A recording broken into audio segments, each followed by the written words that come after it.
যাত্রাবাড়ী থানার হত্যা মামলায় সাবেক আইজিপি চৌধুরী আব্দুল্লাহ আল মামুনের 4 দিনের রিমান্ড মঞ্জুর করেছেন আদালত। বুধবার ঢাকার মেট্রোপলিটন ম্যাজিস্ট্রেট শাহিন রেজার আদালত শুনানি শেষে এই আদেশ দেন। রিমান্ডের প্রতিক্রিয়ায় মামুন তার আইনজীবীর ওপর বিরক্তি প্রকাশ করে বলেন, বেশি কথা বলতে নেই, বেশি কথা বলায় একদিন রিমান্ড বেড়েছে। এদিন কারাগারে আটক মামুনকে আদালতে হাজির করা হয়।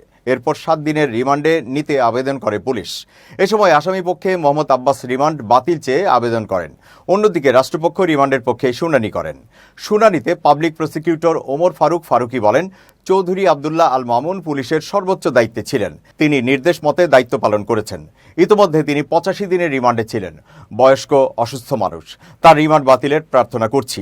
উভয় পক্ষের শুনানি শেষে আদালত তার 4 দিনের রিমান্ড মঞ্জুর করেন। এর আগে গত 3 সেপ্টেম্বর রাতে রাজধানী থেকে পুলিশের সাবেক আইজি চৌধুরী আব্দুল্লাহ আল মামুনকে গ্রেপ্তার করে ডিবি পুলিশ। এরপর দফায় দফায় তাকে রিমান্ডে নেওয়া হয়। মামলার অভিযোগ থেকে জানা যায়, বৈষম্য বিরোধী ছাত্র আন্দোলন চলাকালে গত বছরের 19 জুলাই যাত্রাবাড়ী থানার মেয়র হানি ফ্লাইওভারের টোল প্লাজার সামনে আন্দোলনে অংশ নেন ভুক্তভোগী মোহাম্মদ সাইম হোসেন। এ সময় পুলিশ ও আওয়ামী লীগ নেতাকর্মীদের গুলিতে ঘটনাস্থলে নিহত হন তিনি।